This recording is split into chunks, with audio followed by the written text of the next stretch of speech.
Brought to you by Kenneth Nugent. From the station that's on your side, this is News 12 at 6 o'clock. Parents, it's probably been an emotional roller coaster today for the first day of school. It always is, right? From the photos you've all been sending in. I guess maybe your kids could say the same. Some smiling, ready to be back, and some, well, not quite ready to let go of summer freedom. Richmond County, just elementary school students are back. Everyone else goes back next Monday. For the students and parents, it's the first time in more than 2 years where COVID is not the biggest thing on everyone's mind. Wrdw out in schools today to see what this year will look like. It's a welcome sight at schools across Richmond County as students return back to the classroom for this school year. Now, some may be nervous, others happy, but overall, everyone's looking forward to a more normal school year. Good morning. As students flooded the hallways at Bayvale Elementary, it was nothing but excitement to be back in school. Overall, I love it. Very excited. I'm excited just to see what this journey is going to take us on this year. Lanisha Dykes has 3 kids starting school here. It's busy. It's very busy. She's happy to have the chance to walk them to class. Welcome back. The kids are happy. Everything looks to be going good. I'm just hoping, we have a better and safe year this year. Now that everything is going back to normal. And Principal Vanessa Darling says safety is a top priority this year. We want our parents to know that what we do on a daily basis is designed to ensure that our students will be safe. This is not her first rodeo either.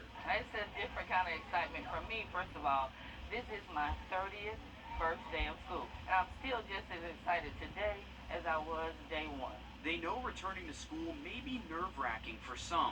We have worked hard all summer, completing a course called Richmond Ready, where we have reflected on our practices, thought about things that we can do in terms of wellness for ourselves and social-emotional learning for our students. If you need crayons. They talked about the elephant in the room, COVID. They're making sure students are washing hands, distancing when possible, and not sharing supplies. We are just ready to motivate our students, ready to engage them, and ready to get them learning. In Richmond County, Wrdw on your side. In Columbia County, all students were back in the classroom today. Unfortunately, the school district says a 14-year-old student was arrested at Greenbrier High School on this first day, found with a gun. School administrators say they were responding to a report of an unruly student in a class. And they found the gun in the student's backpack. The sheriff's office says they arrested that student without incident. Just hours before that, we had a long conversation with Stephen Flint, the doctor over there. He says his focus is on student safety this year. Here's Claire Allen with a little more about that. Safety plays into everything we do. Your students will be seeing some extra faces on campus this year. 39 school resource officers are now joining them in the halls. Our police department is now going to be working with all of our schools, where we'll have a trained officer in every school and 2 in high schools. While these officers are nothing new, their agency is. Columbia County now has its own police force, and their first assignment, forming relationships with your kids. Safety is everybody's responsibility, so not just the officers, but all of our employees, all of our students, and all of our parents have a part to play in our safety. Dr. Flint says everyone plays a part when it comes to making sure doors are locked and the visitors are scanned properly. And so the facilities and the facility upgrades that we have and we've put into place, not only in prior years, but also this summer, will come into play. And we hope all those students had a great first day of school and it was smooth sailing, especially the bus ride back home.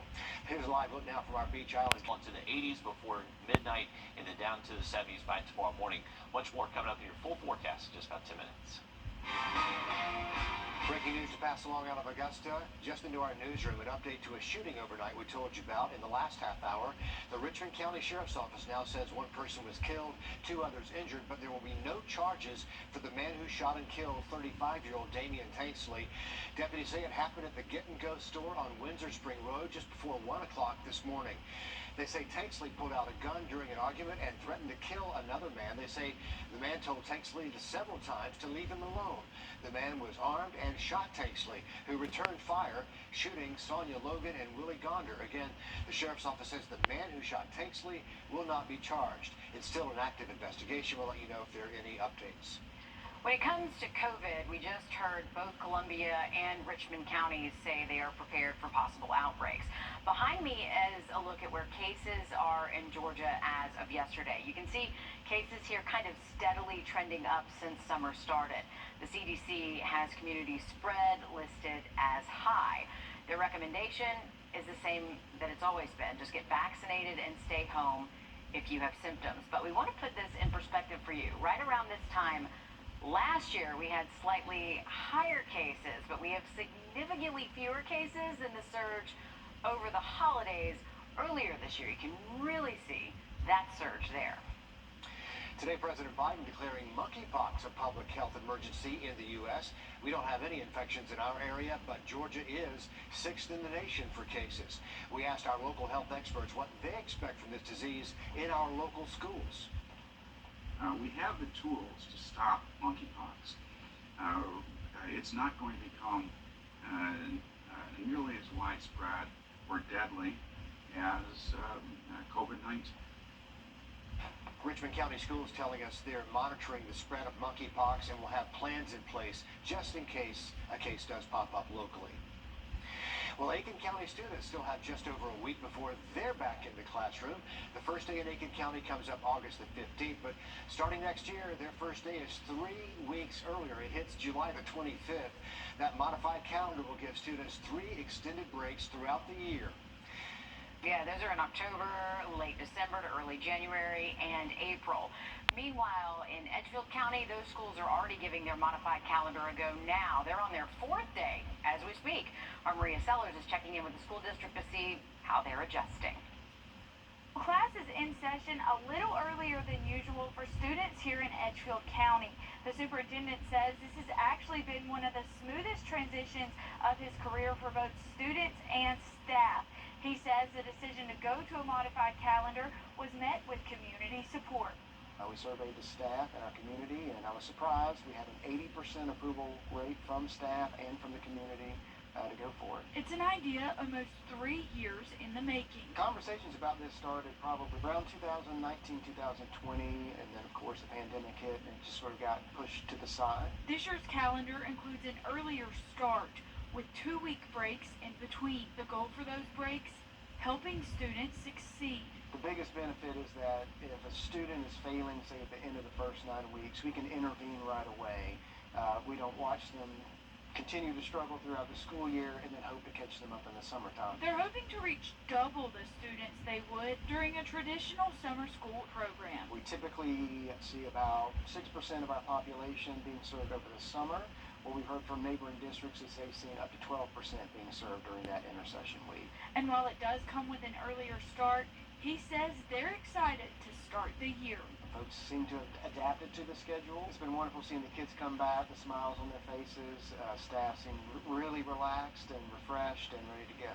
The modified calendar is the biggest change in Edgefield County schools this year, and the superintendent says they are working to keep students safe while they're in schools.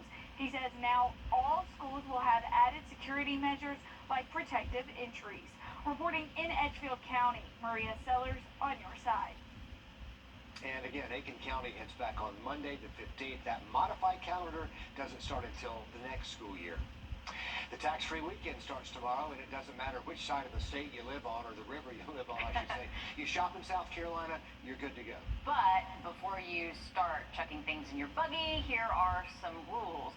Items you can get tax-free include school supplies, technology, bed and bath products, and clothing, but not everything makes the list. In technology, you can get computers, printers, and their accessories like keyboards and ink cartridges. Probably more important, though, is what you cannot get. That list includes cameras, smartphones, so no iPhones, no video game consoles. Sorry, kids. So you can't get that new PS4 tax-free. So for clothing, a lot more on both the can and cannot buy list. You might want to snap a picture of your screen right there. Things you can get tax-free include the everyday items, shirts, dresses, shoes, belts, even handbags and hats, plus the winter weather gear. Don't forget cold weather is coming eventually. If your big day is coming up, bridal gowns are tax-free. That's a head scratcher. You still have to pay the sales tax on jewelry, briefcases, makeup, sunglasses, including watches and sporting equipment. But a bridal gown. There you go, tax-free. For your bathroom and bedroom, you can buy rings, mats, blankets, sheets, towels, mattress pads, and shower curtains and liners, but you can't get the shower curtain hooks or the shower curtain rods. Sorry, toilet paper is also a no-go. Cookware, mattresses, box springs, sleeping bags, and some more items, they are also not eligible. Okay, we know we just threw a lot at you, and some of this was strange, so if you want the full list, go to our website. Remember, you can still shop online and get things tax-free as well, but you do need that South Carolina shipping address to do that. The deals run right through Sunday, so it'll be a big shopping weekend for folks in this area right here along the border. A heads up, Evans to Lock Road is now closed to drivers in Columbia County. Evans to Lock actually closed from North Bel Air over to Columbia Industrial Boulevard. Interesting problem over there. They have low-hanging power lines at Grand Slam Drive. Those crews are on the scene right now repairing those, but they say be careful in that very busy area this afternoon. A car is a luxury many of us can sometimes take for granted, but for those on the hunt for a new ride, you could end up paying thousands more than normal right now. So we show you how to save coming up. Riley? And we've been mostly dry here in Augusta, but we'll give you a radar update and a look ahead to those storm chances just after the break. Slightly cooler high temperatures by Sunday afternoon. Not a significant change, but those low 90s will stick around early next week. And then finally, the upper 80s by next Thursday. 80s sound pretty good. Riley, thanks. With the inflation hitting the wallets of just about every single American household, it's a tough time to make that big purchase. If you're looking to buy a car, the average payment right now, around $700 a month. Oh, that hurts. Since the pandemic, new and used car prices have gone up about $10,000. So no small chunk of change, and that's without the price of everything else going up too. Our Laura Warren is on your side with ways to save if buying a car now is really your only option. It has been nickels and pennies. I mean, we are just, rubbing everything we can together. Jenny Kincaid recently moved to Augusta for a new job opportunity. As a single mom, she says her 2010 Ford Fusion picked the worst time to start going kaput. Recently, we've been dealing with a lot of things, from the struts going out, the brakes are doing something weird. The mechanic told her the car needed about $5,000 worth of repairs, and they'd need to keep it for a week. A double whammy she cannot afford. Because I am just trying to run the wheels completely off the car. Because right now that's just the only option I have. That's because new and used cars are also impossibly expensive right now. Carl Bauer is with iCars.com. Flexibility is really your friend now, and the market's pretty brutal right now. Bauer says since COVID, the average used car is $34,000, and a new car, an average of $44,000. Are we just sort of at the mercy of the chip shortage or inflation or both? Yes. We are at the mercy of really multiple factors here, whether it's inflation, whether it's chip shortage and new car shortages, where people are not buying new cars because they can't find the one they want. They're keeping their used car. In Augusta, iCars.com says prices have risen nearly 13% this year over last, compared to the national average of a 15% rise in price. For Jenny, the sticker shock is real. Even for a used car that has, almost 100,000 miles on it, it's almost a $600 payment for a month. Can't afford that. Bauer says if repairs are affordable, that may be your best bet for now. If they aren't, then consider broadening your search. You can save $2,000, $3,000, $5,000 by going a couple hundred or even more than a couple hundred miles. That's probably not a bad use of your time. He even recommended considering a one-way ticket to fly to buy your next car, then drive it home if the price is right. He also says an older car with 60,000 to 80,000 miles isn't as bad as it may sound right now.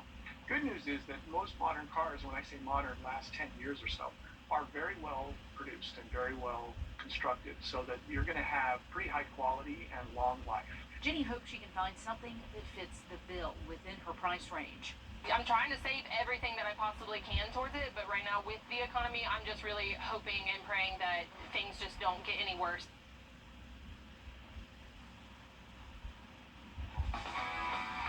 And we hope she gets it. All right, coming up in sports, the Barnwell Angels All-Star team heading home with some hardware after competing in the Dixie Softball World Series. Alyssa Lyons has the latest next.